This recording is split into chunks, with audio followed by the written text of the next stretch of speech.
السلام عليكم. عاملين ايه؟ مبسوطين؟ شفتوا بيتعمل فينا ايه؟ خدوا بالكم ان احنا واخدين على كده، يعني الزملكاويه تقدر تقول ايه، عضمهم ناشف، يعني بيستحملوا. انا في عادتي ما بطلبش يا جماعه اللايك، بس هو الفيديو النهارده انا حاسس انه مهم، حاسس احساسي الشخصي. فمعلش اللي يعدي معانا كده ويشوفنا وعايز يحط لايك يحط لايك يا ريت. اول مره اطلب حكايه اللايك دي، لان فعلا طلع اللايك مهم جدا. انا عندي مثلا فيديوهات عامله 5000 مشاهده وعامله 20 لايك، فمش عارف ليه. مش عارف. المهم، في مثل في ايطاليا هنا يقول لك ايه، ما تشدش الحبل قوي. ما تشدش الحبل قوي، شديت الحبل قوي هيتقطع. يبقى انت خسرت جهدك وخسرت الحبل و... واللي انت بتربطه هرب. دي رساله يعني للاخوه الاهلاويه، ما تشدوش الحبل قوي، عشان لما تشد الحبل قوي هتقطع. هو الاهلي بيعمل ايه واضح، يعني يا اخوانا اللي بيحصل واضح والله. مش يعني انا مش مثلا داخل في مناقشات مع اخوه اهلاويه جمال، والله ناس محترمه جدا، يعني انا اعرف اهلاويه محترمين جدا جدا وعايزين دايما يتكلموا بعقليه، بس ساعات بتغلب عليهم حته ان هم اهلاويه قوي. وده مش يعني مش غلط، يعني ما انا زملكاوي، بس زي ما قلنا قبل كده ان انت يعني كراجل مشجع كوره تقدر كمان تشوف الحاجه الحلوه اللي في الفريق التاني. انا امبارح مثلا نقعد يعدي يعني الاهلي في طريقه لعمل فريق بيصرف مبالغ مش عاديه، مش عاديه مبالغ يا اخوانا. انا كتبت ان بس الناحيه الشمال في الاهلي ربع مليار في السنه، ده غير تكاليفها. هل ده ممكن فرق تنافسه؟ في طرق تنافس بيها الاهلي هقولها النهارده، هقول لو زيك طلبت اللايك، فمعلش لو في امكانيه تحط اللايك ده يبقى كويس. هو الاهلي انا شفته امبارح الاهلي، يعني انا ما بضحكش عليكم، انا مش من النوع اللي بتفرج على الاهلي يعني انا بحب اتفرج على الزمالك، زملكاوي بحب اتفرج على الزمالك. امبارح قلت اتفرج على الاهلي، يعني الملايين اللي في الملعب دي يا اخوانا ده فريق مدرسه، والله العظيم فريق مدرسه. او انا بقى يعني ايه متاثر بالكره اللي انا بتفرج عليها هنا؟ لا لا، ايه ده إيه؟ ده في اللي اسمه يحيى عطيه الله ده كل كره تجيله يموت حمامتين. ايه ده عايز حظر طيران فوق الاستاد، يعني الراجل ده لما يلعب المفروض الدوله اللي رايحه يعملوا حظر طيران. ايه ده، كل كره تجيله ما تعرفش يمشي الكوره على الارض. لا معلش، اصل الارض ترتان، لا يا راجل، ده انت بتلعب على استاد المقاولين العرب. شفت استاد المقاولين العرب ده في حتت مزروعه فيه جرجير. فيعني اللي ما يعرفش يلعب على استاد ترتان يا اخوانا، استاد الترتان ده خلاص بقى رسمي. لو حضرتك رحت النرويج والدنمارك وفنلندا والسويد وبعض ملاعب سويسرا كلها ترتان عادي.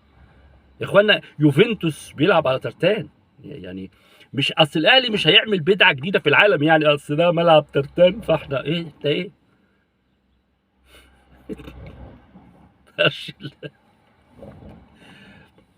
انا شفت الاهلي امبارح فريق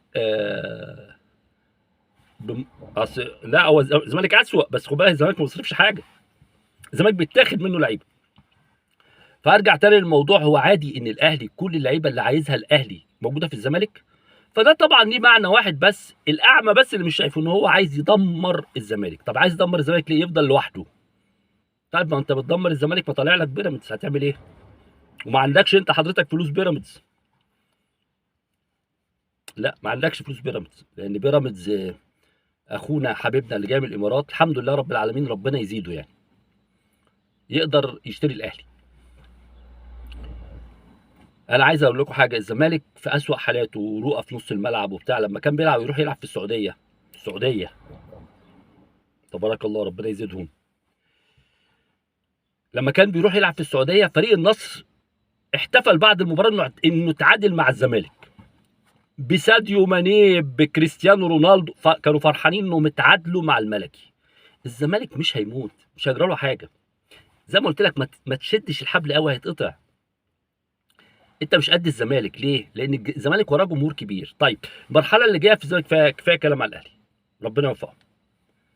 انا مش شايف ان هم ممكن ياخدوا بطوله افريقيا، ومش شايف ان هم بالوضع اللي هم فيه دول يروحوا يلعبوا في كاس العالم للانديه. ممكن في اي دوره رمضانيه يروحوا يلعبوا. واضحه العمليه واضحه جدا يعني. ومحدش يقارن الاهلي بالزمالك، لان انت حضرتك دافع 150 مليون مره قد الزمالك، فبلاش الزملكاويه. سيب الزمالك. الزمالك جعان وتعبان وحالته بالبلا، وحتى ادارته ضده. الزمالك ممكن يعمل ايه الفتره اللي جايه؟ الفتره اللي جايه هي فتره طارق مصطفى واحمد مجدي وميدو وحازم امام، اللي هي زملكه الزمالك. الزمالك يرجع للناس بتاعته، للزملكاويه، مش لشويه المرتزقه. اشكال زيزو ومحمد ابراهيم اسف محمد السيد. محمد السيد حبيبي، الواد اللي عنده 18 سنه اللي بتمنظر عليك ده، حبيبي قعده السنه ونص، بعد كده يروح الاهلي. يروح يا حبيبي. هو الاهلي هياخد ايه، 60 لعيب مثلا؟ الاهلي على فكره بعت رابطه الفجل، قال لهم انا عايز ازود عدد الاجانب. تفتكروا هيوافقوا ولا لا؟ اكيد هيوافقوا. ليه؟ اصل الزمالك ننوس الدوله. فاهم؟ تحكيم. اصل الزمالك ننوس يا اخوانا. انا فاكر حاجه، كل ما يعني كل ما اجي اتكلم يقول لك احتواء. الحكم لهبل محمد عادل ده لما طلع وقال احتواء. ماتش الزمالك مغلوب فيه 5 ومحسوب عليه ضربتين جزاء. احتواء ايه يعني؟ ده مش فاهم. لا وايه كل ما احتواء. امال لو ما كانش فيه احتواء كنت حضرتك عايز تعمل ايه؟ نمشيها ضربات جزاء؟ ف الزمالك محتاج زملكه الزمالك. الناس الكبيره اللي هي قاعده دي معلش يجوا شويه كده، خليهم قاعدين، يعني خليهم مدير اداره ورئيس النادي وخليه قاعد، بس انت مش في الكوره. فخلي الزملكاويه الصغيرين، هات طارق مصطفى وهات معاه احمد مجدي، كابتن بيسيرو ادوا له الاهلي. على فكره الاهلي بيفاوض جوميز، ما هو اصل اي حاجه فيها خطين حمر دلوقتي الاهلي عايزها. انت عارف العيل الصغير اللي هو انا عايز دي، انا عايز دي، عيل صغير كده شبطان، الزمالك عامل له عقده. يعني انا اتوقع في خلال السنتين الجايين الاهلي هيغير شعاره، هيبقى الراجل اللي عامل كده ده. انا واحد اهلاوي قال لي الاهلي هو الملكي، كمان عايزين الملكي. طيب نرجع الزمالك للزملكاويه. الزمالك للناس اللي بتحبه. على دكه الزمالك لازم يكون في ناس محترمه. كابتن امير عزمي اتكلم كويس قوي على دكه الزمالك واللي بيحصل فيها والمؤامرات. كابتن عبد الواحد السيد مع الف سلامه، مع الف سلامه.